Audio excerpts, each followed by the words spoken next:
నమస్తే, welcome to mega 9 TV. నేను సింధు. ఏదైనా సినిమా రిలీజ్ అవుతుంది అంటే రచ్చ చేయడానికి ఫ్యాన్స్ రెడీగా ఉంటారు.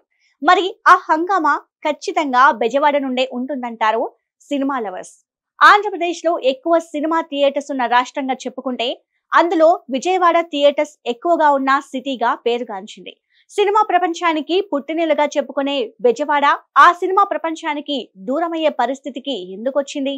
విజయవాడలో సినిమా లవర్స్ కి ఇక సందడి కరువయ్యేనా? సినిమా థియేటర్స్ మూతపడే పరిస్థితికి ఎందుకొచ్చాయి? తెలుసుకోవాలంటే లెట్స్ వాచ్ ది స్టోరీ.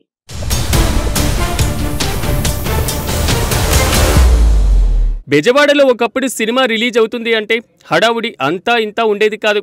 ఇప్పుడు ఆ హంగామా ఎక్కడా కనిపించడం లేదు. సినిమా అంటే తమకు ఇష్టమైన హీరోస్ కోసమే కాకుండా ఏ సినిమా వచ్చినా చూడాలి అనే తపన ఇప్పుడు ఎవ్వరిలో కనిపించడం లేదు. పెద్ద సినిమాలు కూడా ఎక్కువ రోజులు థియేటర్స్లో ఆడే పరిస్థితి కూడా కనిపించడం లేదు. ఇక తమ ఫేవరెట్ హీరోస్కి మాత్రమే అలా హడావుడి చేసి ఇలా సైలెంట్ అయిపోతున్నారు ఫ్యాన్స్. ఎందుకు ఇలా అవుతుంది అంటే చాలా కారణాలే చెప్తున్నారు సినీ ప్రేక్షకులు. సినిమా టికెట్ల ధరలు పెంచుతున్నారని కొందరు చెప్తుంటే మల్టీప్లెక్స్లు కూడా పెరిగిపోయాయని, అందుకే సినిమా థియేటర్స్కి డిమాండ్ తగ్గిందని థియేటర్స్ ఓనర్స్ పేర్కొంటున్నారు. ఈరోజు అన్ని థియేటర్లు మూతబడిపోతున్నాయి, కళ్యాణ మండపాలుగా జరుగుతున్నాయి అని వార్తలు ఇవన్నీ వస్తున్నాయి. దాంట్లో చాలా వరకు నిజం ఉందండి. ఇప్పుడు విజయవాడలో ఏదైనా 100 రోజులు సినిమా ఆడిందంటే ముందుగా చెప్పుకునేది విజయవాడలోనండి. విజయవాడలో ఏ సినిమా ఆడినాయో నోటి వేళతో చెప్పేసే ప్రజలు ఉన్నారండి ఇక్కడ. అలాంటి థియేటర్లు కనుమరుగు అయిపోతున్నాయని చాలా బాధగా ఉంది. దీనికి ముందు కారణం ఏంటంటే, ఒక థియేటర్ మెయింటైన్ చేయాలంటే మినిమంగా ఓనర్ గారికి 4-5 లక్షల రూపాయలు ఖర్చు అవుతుందండి. ఈ 4-5 లక్షలు రావాలి అంటే సినిమాలు ఇంతకుముందు పుష్కలంగా ఉండి 100 రోజులు ఆడేవి, జనాలు బాగా ఆదరించేవాళ్ళు, వచ్చి చూసి వెళ్ళేవాళ్ళు. ఇప్పుడు అలా లేదండి. ఇప్పుడు వచ్చిన ఏ సినిమా అయినా సరే 2 రోజులు 3 రోజులు మహా అంటే 4 రోజులే ఆడుతుందండి. ఈ 4 రోజుల్లో ఓనర్ గారికి వచ్చేది ఏమీ ఉండదండి. ఏదో ఆ 2-3 రోజులు కరెక్షన్ కోసం, ఫ్యాషన్ కోసం నెల రోజులు ఆడియాల్సిన పరిస్థితి కూడా లేదు. దీనివల్ల మాకు డబ్బులు రాకపోవడం వల్ల ఏమవుతుందంటే, కింద వాళ్ళకి జీతాలు ఇవ్వకపోవడం వల్ల వారు మెల్లిమెల్లిగా తప్పుకుంటున్నారు. ఎప్పుడైతే స్టాఫ్ కొంచెం తగ్గుతున్నారో, థియేటర్ నడపాలంటే స్టాఫ్ కంపల్సరీ కావాలి. ఒక థియేటర్ నడపాలంటే మినిమం 30 కుటుంబాలు పనిచేస్తాయండి. అంటే 30 ఫ్యామిలీలు ఇండైరెక్ట్గా బతుకుతున్నట్టే. ఈ 30 ఫ్యామిలీలు బతికించాలంటే ఓనర్ గారు చాలా డబ్బులు పెట్టాలి. అలాంటి పెట్టని పక్షంలో అందరూ కళ్యాణ మండపాలు కానీ, షాపింగ్ కాంప్లెక్స్లు అని అలా మార్చుకుంటున్నారు. ఇంతకుముందు ఏదైనా సరే జనాలకి ఆదరించినంతసేపు ఏ వ్యాపారమైనా బాగుంటుందండి. ఈరోజు జనాలు ఆదరించకపోవడానికి కారణం ఏంటంటే రేట్లు ఒకటి, ప్లస్ ఈ సినిమాలు రాకపోవడం ఒకటి, మళ్ళీ ఈ వచ్చిన రెండో రోజు మొదటి రోజే యూట్యూబ్లో వచ్చేస్తుందండి. యూట్యూబ్లు వెబ్సైట్లో వచ్చేయడం వల్ల జనాలు చాలా వరకు ట్యాబుల్లోనూ, హోమ్ థియేటర్లోనూ, తర్వాత చిన్న ఓటీటీలు రావడం వల్ల ఈ థియేటర్ రావడం తక్కువైపోయింది. ఈ థియేటర్లు రావడం ఇలా తక్కువ అయ్యడం వల్ల వాళ్ళు కూడా, ఓనర్ కూడా ఎంతసేపు అని భరిస్తారండి. వాళ్ళు జనం వచ్చినంతసేపు, వ్యాపారం జరిగినంతసేపు, రూపాయి వచ్చినంతసేపు ఇస్తారు. ఎవరు ఇవ్వని పక్షంలో అందరూ మూసేస్తున్నారండి. ఇలా విజయవాడలో ఇంతకుముందు 100 థియేటర్లు ఏకంగా పుష్కలంగా ఆడుతూ ఉండేవి. ఇప్పుడు అవి 30-40 పడిపోయిందండి. అంటే 60 థియేటర్లు ఎగిరిపోయినాయి. అందరు షాపింగ్ దీనికి తగ్గట్టు ఏమైందంటే, ఈ మధ్య కోవిడ్ వస్తాం వల్ల అన్ని థియేటర్లు లాస్ అండి. మా ఓనర్ గారికి ఇంచుమించు ₹1 కోటి లాస్ వచ్చింది. అయినా సరే దాన్ని భరాయించి ఎలాగోలా నడుపుతున్నారు. దానికి తగ్గ సినిమాలు రాకపోవడం వల్ల ఇంకా లాస్లోకి వెళ్ళిపోతున్నాం. ఇలాగా లాస్లోకి వెళ్తాం మొదలు పెడితే అందరూ సినిమా వ్యాపారంలో ఆ 2 రోజుల కోసం ఎవరు ఆడలేరండి. మీరు సినిమా ఆడాలి అంటే కనుక నెలలో కనీసం 2 పెద్ద సినిమాలు వచ్చేటట్టు ఉండాలి. తర్వాత ఈ వెబ్సైట్లు, ఓటీటీలు కొద్ది తగ్గించాలి. ఇవన్నీ తగ్గిస్తే కనుక మళ్ళీ సినీ కళామ తల్లి పుష్కలంగా ఉంటుంది. దీన్ని నమ్ముకున్న జనాలు బాగానే ఉంటారు. మాలాటోళ్ళు, మా స్టాఫ్ కానీ వీళ్ళందరూ మళ్ళీ పుష్కలంగా ఉంటుంది. ఒక థ్రిల్ ఫీల్ అయ్యే విధంగా సినిమా ఒకటే కనబడిద్దండి. మీరు ఓటీటీలో చూసినా ఆ థ్రిల్ ఫీల్ అవ్వలేరు, హోమ్ థియేటర్లో చూసినా ఫీల్ అవ్వలేరు. కానీ ఈ పెరిగిన రేటు వల్ల, డబ్బులు లేకపోవడం వల్ల, ఈ థియేటర్ రాకపోవడం వల్ల ఇవన్నీ ఏంటంటే వేరే మార్గంలో ఈ ఓటీటీల్లో, టీవీల్లో చూసి సరిపెట్టుకుంటున్నారు. కానీ థియేటర్ ఫీల్ రావాలి అంటే కనుక కంపల్సరీ థియేటర్కి వచ్చి చూడాలి. థియేటర్కి వచ్చి చూడాలి అంటే కనుక గవర్నమెంట్ మాకు ఏదైనా సపోర్ట్ చేసి మాకు కొంచెం రాయితీలు కల్పించి ఈ కరెంటు బిల్లులోను అన్నింటిలో రాయితీలు ఇచ్చి మమ్మల్ని కొద్దిగా ప్రోత్సహిస్తే మళ్ళీ మేమందరం ఇండస్ట్రీ అంతా పుష్కలంగా ఉంటుందండి. ఇది కొంత ఇలాగే జరిగితే కనుక కొంతకాలం అయిన తర్వాత ఇక్కడ థియేటర్ ఉండేది, ఇక్కడ థియేటర్ ఉంది ఇప్పటికే అనుకుంటున్నారండి. విజయవాడలో ప్రముఖుల లిస్టులో అన్నపూర్ణ శకుంతల మూతపడింది, అప్సరా తీసేయబోతున్నారు. తర్వాత కపర్ది అది పెద్ద థియేటర్ అండి. కపర్ది థియేటరు అంటే అసలు మంచి పేరున్నది, అలాంటిది అది కూడా మూసేశారండి. ఇలాగా మెల్లిమెల్లిగా అన్నీ మూసిపోతాం అంటే ఒక ఇండస్ట్రీ అనేది మనుగోలు లేకుండా పోతుంది. మరి ఇండస్ట్రీని కాపాడిన బాధ్యత ప్రభుత్వానికి ఉంది కాబట్టి మా అందరి అభ్యర్థనల మేరకు మీరు మాకు రాయితీలు ఇచ్చి సినిమా ఇండస్ట్రీని బతికించాలని గవర్నమెంట్ని కోరుకుంటున్నామండి.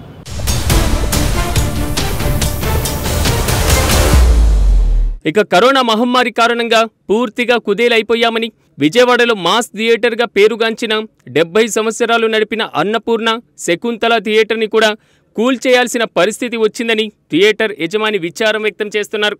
ఇక మరోవైపు ఓటీటీ ప్లాట్ఫామ్లు ఎక్కువ అవ్వడం, వాటి ద్వారా సినిమాలు, వెబ్ సిరీస్లను ఇంట్లోనే చూసే సౌకర్యం పెరగడంతో థియేటర్స్కి వెళ్లి వారి సంఖ్య చాలా తగ్గిపోతుంది. టికెట్ ధరలు పెరగడం, కొన్నిసార్లు ఆహార పదార్థాల ధరలు కూడా పెరగడం వల్ల కూడా కొంతమంది థియేటర్లకు వెళ్ళడానికి వెనుకడుగు వేస్తున్నారు. ఎందుకంటే కరోనా కాడి నుంచి సినిమాలు సరిగ్గా లేవు, చాలా నష్టాల్లో నడుపుతున్నాం. ఆ నష్టాలు భరాయించలేక వేరే వ్యాపారాల్లోకి మారుతామని తీసేస్తున్నాను. నాకే కాదు, ఆంధ్రప్రదేశ్ మొత్తం అలాగే ఉన్నాం. ఎవరి అవకాశాన్ని బట్టి వాళ్ళు తీసేయటానికి ప్రయత్నం చేస్తున్నారు. ఇది కంప్లీట్గా కూల్ చేసి వేరే కట్టబోతున్నారా, లేదు అంటే దీన్నే రెనోవేషన్ చేసి సింగిల్ స్క్రీన్ నుండి డబుల్ స్క్రీన్ చేయడం అలాంటివి అని చేస్తారు? అసలు థియేటర్ల వ్యాపారం అనేది మానేశానమ్మా, వేరే కాంప్లెక్స్లోకి కన్వర్ట్ అవుతున్నారు. ఏం చెప్తారు అంటే థియేటర్స్ ఓనర్స్గా మీరు ఏం చెప్పాలనుకుంటున్నారు? సినీ అభిమానులు ఉండే ఒక విజయవాడ, ఎక్కువగా సినిమాలు నడిచే ఒక విజయవాడ ఇలా నష్టాల పాలవడం, థియేటర్స్ ఒక్కొక్కటిగా క్లోజ్ అవుతూ రావడం, అలాగే ఇప్పుడు మీరు అన్నపూర్ణ శకుంతలతో పాటు అప్సరా కానీ లేదంటే శాంతి ప్రశాంతి కానీ మొత్తం కూడా ఒక్కొక్కటిగా క్లోజ్ అవుతున్న పరిస్థితి కనిపిస్తుంది. ఏం చేస్తారమ్మా, ఆక్యుపేషన్ అనేది 50% ఉండాల్సింది 10%లోకి వచ్చింది. 10% ఉంటే మేనేజ్మెంట్కి వర్కౌట్ అవుతుంది. సినిమాలు కూడా తక్కువ వస్తున్నాయి. ఏమైనా పెద్ద సినిమాలు వస్తే టౌన్ మొత్తం స్క్రీనింగ్ చేస్తున్నాయి. 2 days కరెక్షన్ ఉంటుంది, తర్వాత ఐడియల్ అయిపోతే థియేటర్ వాళ్ళు మేనేజ్మెంట్ చేయాలంటే చాలా కష్టం. ఇంకా దాన్ని బట్టి 4 years వెయిట్ చేశాను.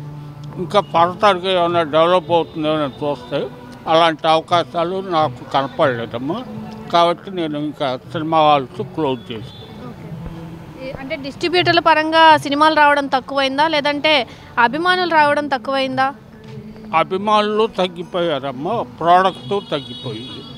ఓటీటీ ప్రభావం ఏమైనా పడిందా? సోషల్ మీడియా ప్రభావం కదమ్మా, అసలు ప్రోడక్టే తగ్గిపోయింది. ఇప్పుడు అది వరకు ఇయర్కి 150 పిక్చర్స్ వచ్చాయి. ఒక్కొక్క హీరోయి 4 సినిమాలు వచ్చాయి. వాళ్ళు ఒక్కొక్క హీరోది సంవత్సరంన్నరకు కూడా ఒక సినిమా రావట్లేదు. చిన్న సినిమాలు అనేది ఈ థియేటర్లో ఆడవమ్మ. ఇక దాన్ని బట్టి నష్టాల్లో ఉన్నప్పుడు ఎవరైనా ఎన్నాళ్ళు భరాయిస్తారమ్మా. ఆల్టర్నేటివ్ ఏదో ఒకటి చూసుకోవాలి కదా. గవర్నమెంట్ సపోర్ట్ కూడా లేదమ్మా. కరోనాలో ఊరికి ఐడియల్గా ఉండి 30 lakhs కరెంట్ పే చేశారు. గవర్నమెంట్ ఏమీ ఇవ్వలేదు. మరి ఎక్కడి నుంచి ఇస్తారమ్మా ఓనర్స్? ఇప్పుడు కనీసం మేనేజ్మెంట్కి రాకపోయినా స్టాఫ్, హాల్ మెయింటెనెన్స్ కన్నా రావాలి కదమ్మా. అది కూడా రావట్లేదు. ఇంకా రానప్పుడు కష్టం అమ్మా వ్యాపారం. నాగా నేను మార్చుకుంటున్నా. కడవాళ్ళ సంగతి నాకు తెలవదు. Thank you.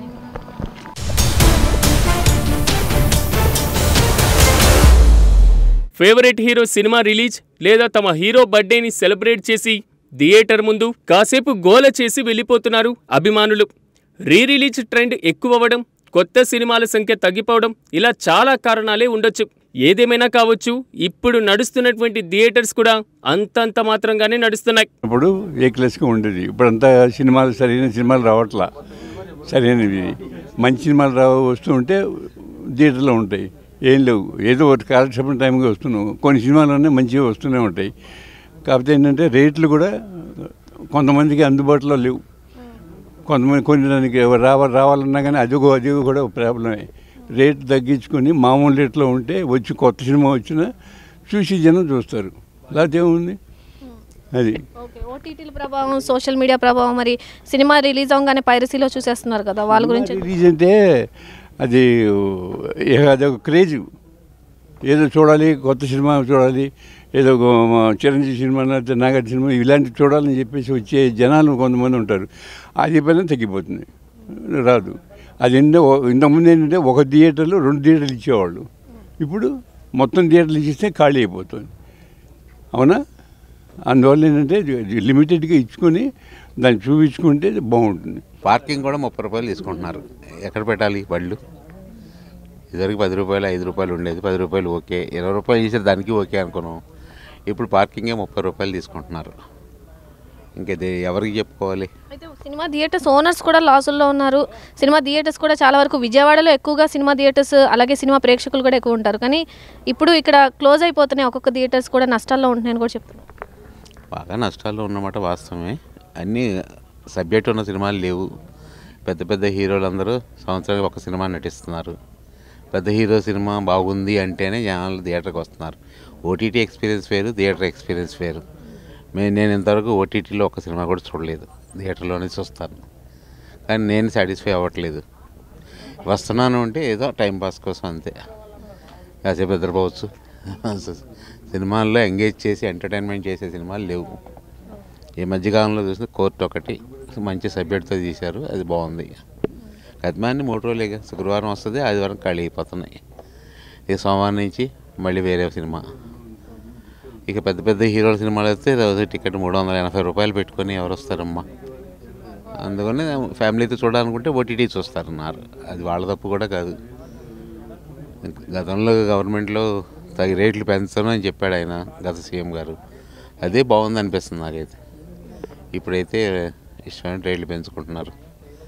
ఎవరు వచ్చింది వాళ్ళది. ఎవరు క్యాంటీన్లో సమోసా కూడా 20 రూపాయలు అమ్మేస్తాకి వెళ్ళిపోయారు. ఆలు సమోసా అయితే 50 రూపాయలు ఒకటి.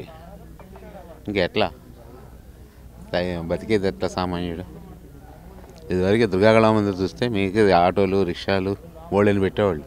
ఈరోజు దుర్గాకళా మందిర్కి వెళ్ళడానికి కూడా లేదు. ఉన్న పాత థియేటర్లు అది ఒక్కటే నడుస్తుంది. ఇంకా పాపం ఆయన నడుపుతున్నారు. అట్లా డైలీ చేసేవాడు ఒక 2 గంటల ఆనందం పొందాలి అంటే రేట్లు అందుబాటులో ఉండాలి.